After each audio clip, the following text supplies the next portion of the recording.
نحمده ونستعينه ونستغفره ونعوذ بالله من شرور أنفسنا وسيئات أعمالنا من يهده الله فلا مضل له ومن يضلل فلا هادي له وأشهد أن لا إله إلا الله وحده لا شريك له وأشهد أن محمدا عبده ورسوله لا نبي بعده اللهم صل وسلم وبارك عليه وعلى آله وأصحابه وإخوانه أما بعد.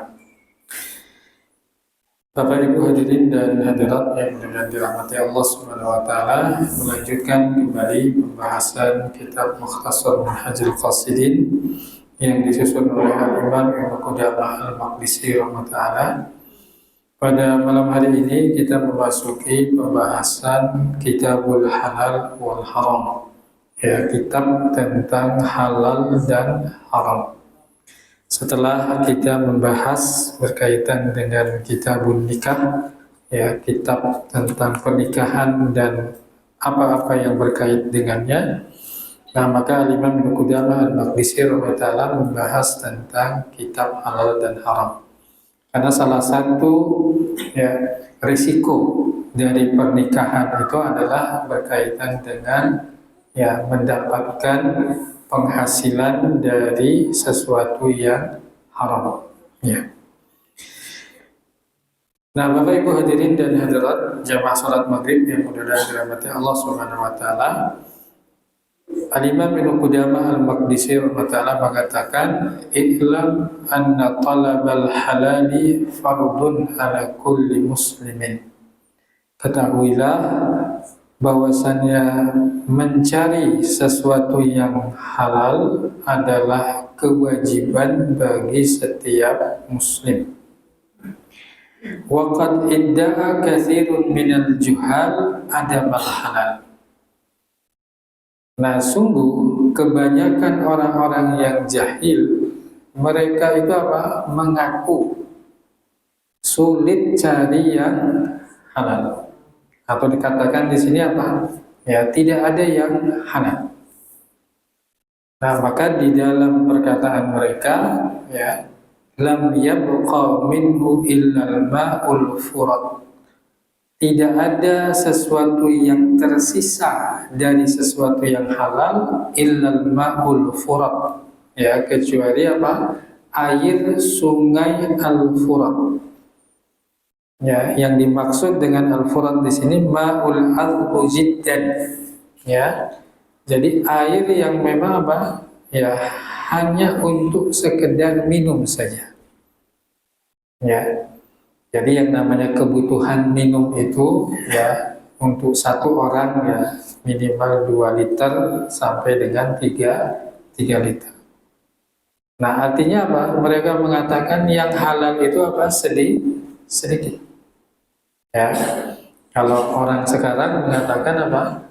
Ya, jangankan cari yang halal, yang haram saja apa? Susah seperti itu. Ya. Nah, wal hasyisun nabat, ya, kecuali yang tersisa hanya apa? Ya, hasyisun nabat itu seperti tanaman ganja. Artinya apa? Ya, sesuatu yang haram yang tersisa. Ya.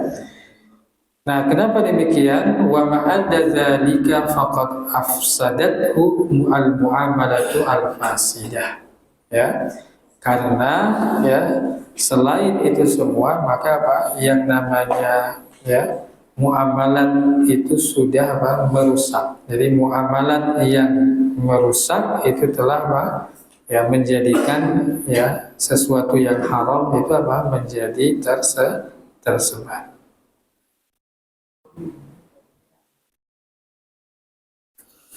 Nah, falamma waqa'a lahum hada wa 'alimu annahu la budda lahum minal aqwat tawassa'u fi syubhati wal haram.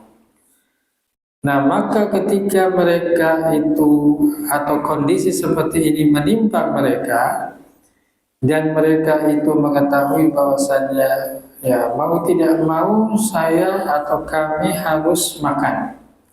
Ya, bagaimana caranya supaya bisa makan? Ya, orang ubah, orang mamah misalnya. Ya, nah sehingga akhirnya apa? Tawassau. Mereka apa? Berlonggar-longgar dalam perkara yang syubhat atau dalam perkara yang haram. Ya, karena sudah ada mindset bahwasannya apa? Yang halal itu sedikit, ya, yang lebih banyak itu sesuatu yang haram. Ya, padahal ya Allah Subhanahu wa taala itu apa? Menghalalkan lebih banyak daripada apa yang diharamkan. Ya. Nah, maka hal seperti ini ya berangkat dari kejahilan dan juga apa? Kurangnya ilmu. Nah, maka di dalam hadis riwayat Bukhari dan Muslim dari Nu'man ibnu Bashir radhiyallahu anhu bahwasanya Nabi sallallahu alaihi wasallam bersabda, al halalu bayyinun wal haramu bayyinun wa bainahuma umurun mushtabihatun. Yang halal itu jelas, yang haram itu jelas. Di antara yang halal dan haram, maka ada perkara-perkara yang syubhat, yang samar, tidak jelas kehalalannya dan tidak jelas keharamannya. Nah, oleh karena klaim dari mereka orang-orang yang jahil ini ya sebagai bentuk bid'ah di mana bahayanya sudah menyebar, kemudian akan menimbulkan tersebarnya kejelekan di dalam agama. Nah, maka beliau mengatakan wajib kashful ghita an fasadiha bil irsadi ila madrakil firaqi ila madrakil farqi bainal halali wal haram wasyubhat. Nah, maka wajib untuk apa? Untuk mengungkap ya tentang kerusakan cara berpikir seperti ini dengan memberikan apa? Bimbingan bagaimana kita mengetahui perbedaan antara halal, haram dan juga syubhat. Ya. Nah, oleh karenanya Imam Ibnu Qudamah al-Maqdisi kemudian menjelaskan bagian yang pertama yaitu berkaitan dengan bagian yang halal. Ya. Nah, bagian yang pertama atau al-qismul awal fi fadilati talabil halal, yaitu tentang keutamaan mencari yang halal wa dhammil haram dan tercelanya mencari yang haram. Dan tingkatan halal dan haram ya. Maka Allah Subhanahu wa taala di dalam surat Al-Mu'minun ayat 51 berfirman, ya ayyuhar rusul kulu minat thayyibati wa'malu shalihan. Wahai para rasul, walaupun khitab ayat ini kepada para rasul, tetapi juga ya khitab ayat ini kepada umat para rasul, termasuk kita sebagai umat Nabi Muhammad SAW. Nah, apa yang diperintahkan Allah kepada mereka? Kulu minat thayyibat, makanlah dari sesuatu yang halal, wa'malu sholihan, dan beramalah dengan amal soleh. Nah, maka ayat ini dijelaskan oleh banyak ulama berkaitan dengan apa? Hubungan antara makanan yang halal dengan ya amal soleh. Ya, sehingga nanti ada satu pepatah di dalam bahasa Arab ya. Jadi innal ina, sesungguhnya yang namanya teko itu apa? Yandahu ma fihi, akan mengeluarkan air yang ada di dalamnya. Ya, kalau yang di dalamnya air yang bersih, maka apa? Ya, dia akan mengeluarkan air bersih. Kalau di dalamnya airnya kotor, maka apa? Dia akan mengeluarkan air yang kotor. Nah, demikian pula dengan apa? Jiwa dan hati manusia. Kalau diberikan asupan yang halal, maka yang keluar dari orang tersebut, perbuatan orang tersebut, insya Allah adalah perbuatan yang baik. Tetapi kalau dia diberikan asupan yang haram, maka yang akan keluar dari hati dan orang tersebut adalah perbuatan yang buruk. Ya. Nah kemudian ya di dalam ayat yang lain Allah Subhanahu wa taala mencela sesuatu yang haram. Wala ta'kulu amwalakum bainakum bil batil, dalam surat Al-Baqarah ayat 188. Janganlah kalian memakan ya sebagian harta ya sebagian yang lain dengan cara yang batil. Ya. Nah, maka nanti kita mengingat kisah dari Adam ya alaihissalam dan juga Hawa, di mana Adam dan Hawa ini dikeluarkan oleh Allah Subhanahu wa taala dari surga ya berkaitan dengan bab makanan. Ya, berkaitan dengan apa? Bab makanan. Ya. Nah, apalagi ya pada masa kita sekarang ya banyak orang yang tidak memperdulikan ya tentang makanan yang halal dan yang haram. Ya, seperti yang baru saja terjadi di tempat kita. Ya, sudah ditulisi sekarang namanya apa? Bakso babi ya. Ya. Seperti itu. Ya, kalau tidak ditulisi ya mungkin banyak orang yang tidak tahu atau juga orang yang tahu tetapi ya tidak memperdulikannya. Ya. Nah kemudian di dalam hadis dari Abu Hurairah radhiyallahu anhu Rasulullah SAW itu pernah bersabda, ya ayyuhan nas innallaha thayyibun wa la yaqbalu illa thayyiban.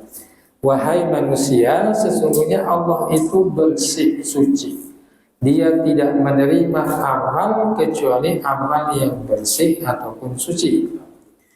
Kemudian Nabi SAW itu menjelaskan atau yang menerangkan tentang seorang laki-laki yang baru saja perjalanan jauh. Kemudian rambutnya acak-acakan berdebu. Setelah itu dia mengangkat kedua tangannya ke atas langit untuk berdoa sambil mengatakan, ya Rabbi, wahai Rabbu, wahai Rabbu. Wa mat'amuhu haram, wa mashrabuhu haram, wa malbasuhu haram, wa ghudhiya bil haram. Tetapi makanannya haram, minumannya haram, pakaiannya haram, ya, dan dia diberi makan dari sesuatu yang haram. Fa anna yustajabu lidzalika, bagaimana doa itu akan dikabulkan. Nah, jadi dari dua ayat tadi, kemudian dari satu hadis tadi, kita bisa menyimpulkan makanan yang halal akan melahirkan amal yang soleh. Kemudian yang kedua, makanan yang haram menjadi penghalang terkabulnya doa. Nah, oleh karenanya diriwayatkan ya sahabat Sa'ad ya Ibnu Abi Waqqas itu bertanya kepada Rasulullah SAW tentang bagaimana doa itu dikabulkan. Kemudian Nabi SAW mengatakan kepadanya, atib tohmataka tustajab da'watuka. Ya, perbaikilah makananmu. Ya, jadi carilah makanan yang halal, kemudian ya tustajab da'watuka, doamu itu insya Allah akan dikabulkan. Ya. Nah, tentu nanti masalah halal dan haram di sini kaitannya dengan ya, dengan zatnya dan juga cara memperolehnya. Nah, wa qad kana as-salafu yanzuruna fil halali wa yudaqqiquna fihi. Bahkan para ulama salaf terdahulu mereka sangat memperhatikan tentang permasalahan ya yang halal.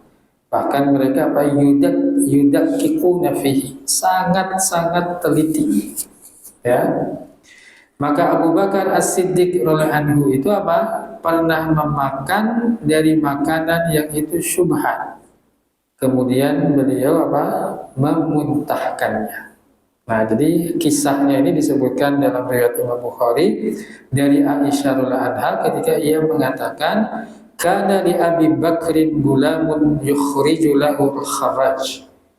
Jadi Abu Bakar itu punya gulam. Gulam ini artinya pelayan, tapi pelayan ini dari kalangan ahlul kitab. Nah, namanya ahlul kitab dahulu itu yukhriju lahu al-kharaj. Dia membayar jizyah. Ya, semacam upeti, ya. Jadi dia membayar semacam jizyah atau upeti kepada Abu Bakar As-Siddiq. Wa kana Abu Bakrin ya'kulu min kharajihi. Nah, sedangkan Abu Bakar As-Siddiq itu makan dari hasil pembayaran tersebut. Faja'a yawman bi syai'in fa akala minhu Abu Bakrin. Kemudian dia membawa pada satu hari dengan makanan. Kemudian Abu Bakar itu memakannya. Kemudian anak pelayan itu mengatakan, "At-tadri ma hadza?" Apakah engkau tahu dari mana ini? Maka Abu Bakar mengatakan, "Wa ma huwa." Nah, ini dari mana? Qala, kemudian pelayan itu mengatakan, "Kuntu takahantu li insanin fil jahiliyah." Dulu saya ini profesinya sebagai dukun pada masa jahiliyah. Saya dimintai oleh orang banyak. Ma'uhsinul al-kahanah illa anni khada'tuhu. Maka tidak ada sihir yang paling baik kecuali saya yang melakukan tipu daya. Fa'atani bidzalika. Kemudian orang-orang itu memberi upah kepada saya. Fahadal ladzi akalta minhu.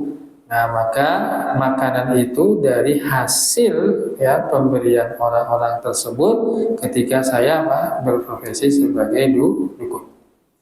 Kemudian Abu Bakar itu memasukkan jarinya ke dalam mulutnya, kemudian memuntahkan apa yang ada di perutnya. Nah, tentu karena makanannya baru masuk, itu mudah untuk untuk keluar. Ya, beda kalau makanannya sudah dicerna dan lain sebagainya. Ya. Nah, jadi ini bentuk bentuk perhatian dan juga ketelitian berkaitan dengan makanan yang halal. Ya. Nah, kemudian Bapak Ibu hadirin dan hadirat jamaah salat maghrib yang mudah-mudahan dirahmati Allah Subhanahu wa taala. Kemudian Al-Imam Ibnu Qudamah Al-Maqdisi rahimahullah menjelaskan satu fasal fi darajatil halal wal haram, tentang tingkatan-tingkatan halal dan haram. I'lam, ketahuilah, annal halala kullahu tayyibun, bahwasannya yang halal itu seluruhnya tayyib, baik, walakinna ba'dahu atyab min ba'din, tetapi sebagian lebih baik daripada sebagian yang lainnya. Jadi tingkatan tayyibnya itu berbeda-beda. Wal harama kullahu khabithun, dan sesuatu yang haram itu juga seluruhnya khabith, jelek. Walakinna ba'duhu akhbathu min ba'din, tetapi sebagiannya lebih buruk daripada sebagian yang lainnya. Nah, jadi ada tingkatannya, ada derajatnya masing-masing. Seperti seorang dokter ketika mendiagnosa pasiennya yang sakit demam. Ada yang demamnya tinggi, ada yang demamnya sedang, seperti itu. Maka nanti obatnya pun juga berbeda antara orang yang demam tinggi dengan orang yang demam sedang. Ada yang sifatnya demamnya agak tinggi, pertengahan dan lain sebagainya. Jadi tingkatannya berbeda-beda. Nah, setelah itu ya, beliau memberikan contoh ya tentang apa? Sesuatu yang haram tapi tingkatannya berbeda-beda. Misalu dzalika fil harami ma'khudhu bi aqdin fasidin. Ada sesuatu yang haram tetapi apa? Itu didapatkan dari akad yang fasid, yang rusak. Maka ini termasuk apa? Haram.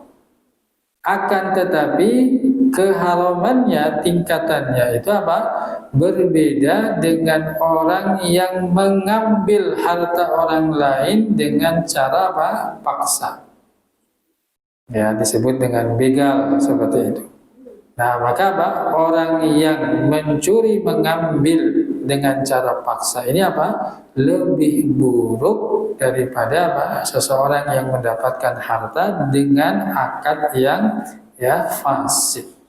Nah, kenapa? Karena ketika seseorang itu mengambil harta orang lain dengan cara paksa, idfihi idzaul ghair. Karena selain dia itu mengambil hartanya, ini adalah apa? Menyakiti orang tersebut. Ya. Nah, demikian pula wa tarku tariqu syara' fil iktisab, meninggalkan cara yang sesuai dengan syariat di dalam mencari harta ya dengan perkara-perkara yang haram, maka itu tidak sama dengan apa? Akad yang fasid ketika dia mendapatkan harta tersebut. Nah, kalau orang itu misalkan bekerja ya, tetapi apa? Caranya tidak syar'i ya. Nah, maka itu sesuatu yang haram. Tetapi kalau seseorang itu ya melakukan akad ya jual beli, tetapi akadnya itu apa? Fasid. Nah, maka apa? Ya dosanya lebih besar. Ya. Nah, demikian pula dengan orang yang mendapatkan harta dengan cara apa? Menzalimi orang fakir, menzalimi orang soleh, menzalimi anak yatim, maka apa? Ini lebih buruk dan lebih besar dosanya ya dibandingkan kalau dia apa? Mencuri dari orang kaya, mencuri dari orang fasik, menzolimi ya orang yang kuat dan lain sebagainya. Ya. Nah, sehingga nanti apa? Yang halal itu bertingkat-tingkat, yang haram juga apa? Bertingkat-tingkat. Nah, setelah itu beliau menjelaskan tentang apa? Tentang sikap warok, berhati-hati. Ya. Bahwasannya warok itu punya 4 tingkatan. Ya. Nah, tingkatan yang pertama hiya darajatil udul wa hiyal wara'u an kulli ma taqtadi al fatwa tahrimahu. Yaitu dengan apa? Dengan keluar ya dari perbedaan pendapat, yaitu waro berdasarkan apa? Ya fatwa ulama yang mengharamkan. Contoh, ada ulama yang memfatwakan ini makruh, tapi ada yang memfatwakan ini apa? Haram. Nah, maka nanti apa? Ya, untuk kehati-hatian keluar dari perbedaan pendapat, maka kita apa? Ya, memakai pendapat atau fatwa yang mengatakan apa? Haram. Ya, seperti itu. Jadi gambarannya seperti itu. Sehingga nanti apa? Ketika kita keluar dari perbedaan pendapat, itu mustahabun. Ya, khuruju minal khilaf mustahabun. Keluar dari perbedaan pendapat itu sesuatu yang dianjurkan. Ya, jadi itu sebagai bentuk apa? Ikhtiyat, kehati-hatian. Ya, seperti itu. Nah, kemudian tingkatan yang kedua, wal wara'u an kulli syubhatin la yajibu ijtinabuha. Kehati-hatian dari setiap perkara syubhat, tetapi apa? Tidak wajib meninggalkannya. Walakinna yustahab, hanya sekedar dianjurkan. Ya, sehingga nanti dijelaskan dalam ya bagian yang kedua tentang masalah apa syubhat. Nah, maka ini ya berdasarkan sabda Nabi SAW, dak ma yaribuka ila ma la yaribuka. Tinggalkanlah apa yang meragukanmu kepada sesuatu yang tidak meragukan. Jadi kalau ada keraguan-raguan, maka lebih baik apa? Ditinggalkan. Ya. Nah, contohnya berkaitan dengan sembelihan. Sembelihan itu pada asalnya apa? Haram. Yang namanya sembelihan sampai betul-betul terbukti sembelihan ini apa? Halal. Siapa yang menyembelih, kemudian bagaimana dia menyembelih. Ya, tapi pada asalnya apa? Haram. Ya. Nah, kemudian ketika ada keraguan-raguan, ini halal atau haram sembelihannya. Misalkan kita beli apa? Ayam. Ya. Nah, maka apa? Dalam hal seperti ini ya, tidak wajib kita meninggalkannya, tetapi apa? Dianjurkan kita meninggalkannya. Karena apa? Termasuk perkara yang meragukan. Dan tidak boleh juga kita apa? Memberatkan diri kita atau memberatkan orang lain sebagai apa? Penjual. Ya, misalkan ini sembelihnya di mana? Nah, siapa yang menyembelih? Apakah orang menyembelih baca bismillah atau tidak? Nah, apalagi kalau untuk ayam itu sebetulnya lebih mudah. Lebih mudahnya tinggal dilihat nanti apa? Di lehernya. Apakah nanti sayatannya itu terbuka lebar ataukah sayatannya cuma apa? Ya, kecil. Kan biasanya nanti kita apa? Kalau apa? Istilahnya beli apa? Kepala ayam seperti itu. Nah, nanti dilihat di situ. Ya, ada yang sayatannya cuma kecil. Ya. Seperti itu. Tapi ada sayatannya yang besar. Nah, maka kalau yang kecil itu apa? Nah, untuk kehati-hatian ya maka apa? Kita meninggalkannya. Ya, karena itu satu yang meragukan. Ya, seperti itu. Nah, kemudian tingkatan yang ketiga adalah al-wara'u an ba'dil halal makhafatal wuku'i fil haram. Kehati-hatian dari ya sebagian perkara yang halal karena khawatir terjerumus dalam perbuatan haram. Ya. Contohnya apa? Seperti ngobrol. Ngobrol itu apa? Mubah, boleh. Tapi kalau ngobrol dengan si fulan, nah mesti apa? Ngerasani orang lain. Ya, kalau ngobrol dengan si fulan, ya ngerasani orang lain. Bahkan ustadz saja dirasani. Seperti itu. Nah, maka apa? Ya, kita menjauhinya. Walaupun namanya ngobrol itu boleh karena apa? Khawatir kita terjerumus ke dalam hal yang ya haram. Ya, seperti itu. Nah, kemudian tingkatan yang keempat adalah wal wara' an kulli ma laysa lillahi ta'ala ridha. Wara' dari setiap hal di mana apa? Allah Subhanahu wa taala itu apa? Tidak ridha. Nah, maka ini namanya apa? Wara'us siddiqin. Wara'nya orang-orang yang benar. Ya. Misalkan di sini dicontohkan apa yang diriwayatkan dari Yahya bin Yahya An-Naisaburi ketika ia itu apa? Sakit kemudian meminum obat. Maka istrinya mengatakan lau masaita fid dari qalilan hatta ya'malud dawa. Ya, kalau nanti udah minum obat ya jalan-jalan supaya nanti obatnya bisa apa? Nah, bereaksi ya seperti itu. Nah, maka apa? Ya, Yahya bin Yahya An-Naisaburi mengatakan ya hada masyiyatun la'arif wa la'arifuha. Ya, jalan seperti saya tidak ketahui. Wa ana uhasib nafsi mundu salasina sanah. Ya, dan saya apa? Ya,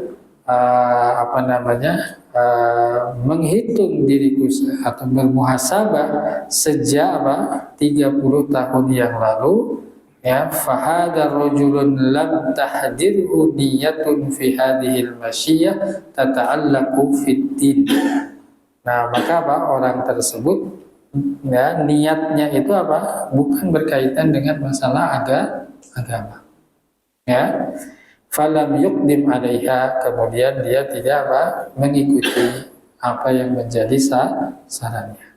Maka saran istrinya, fahada min daqaiqil wara', maka ini termasuk wara' yang sangat teliti, ya.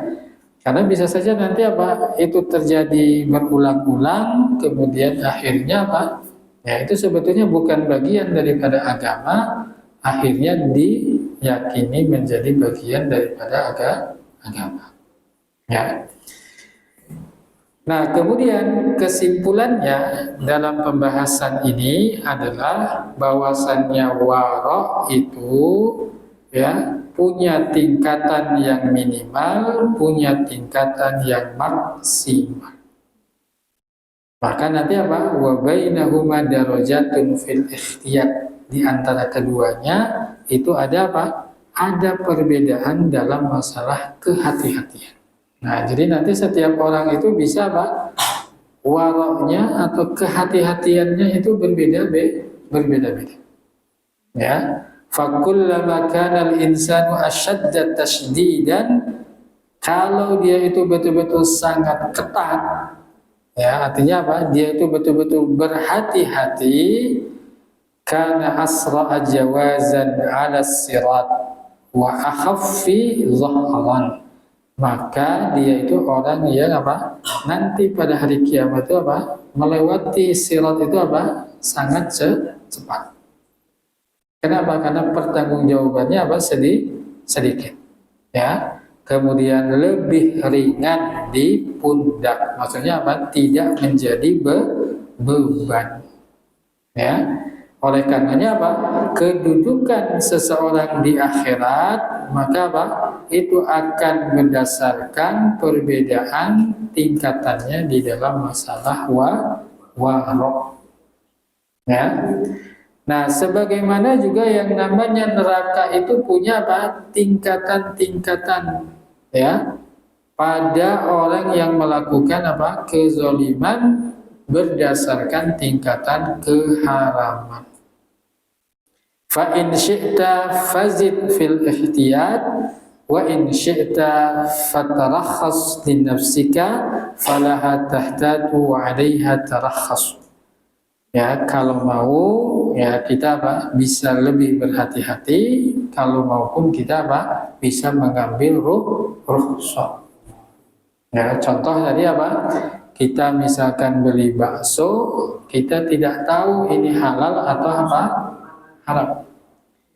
Nah, bagi orang yang hati-hati, nggak usah meragukan.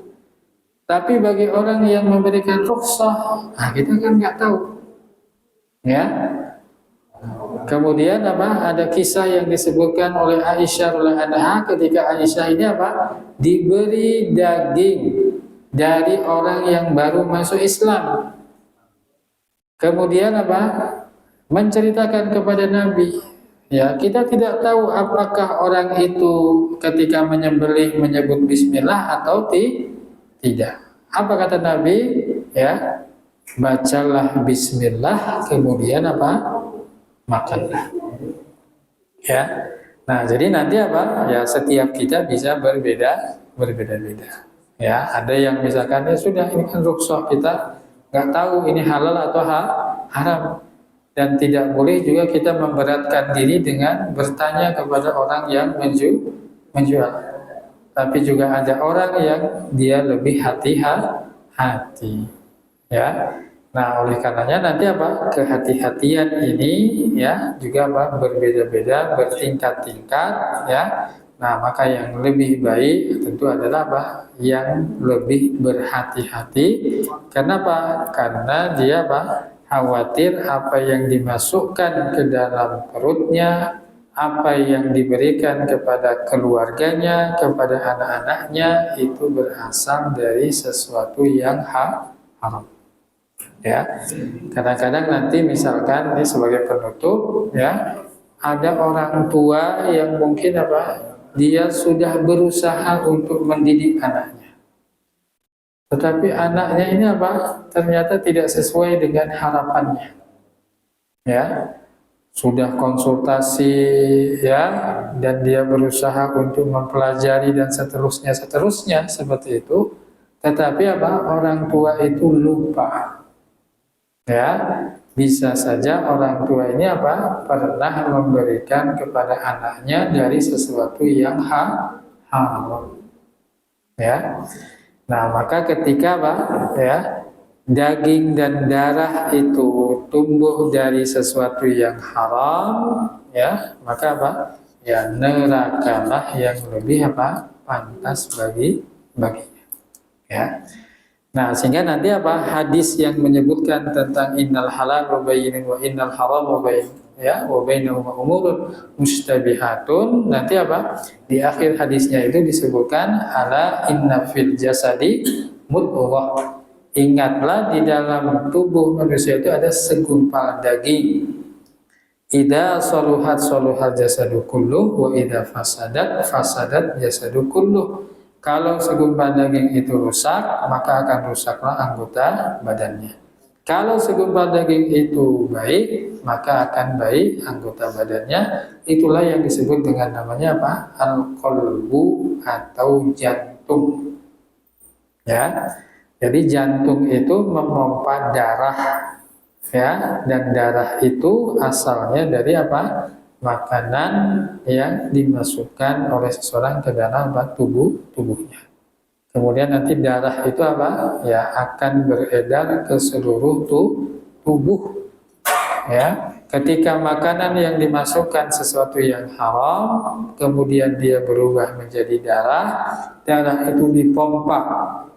Ya, darah itu dipompa oleh jantung, maka ini yang akan membedakan kerja jantung tersebut.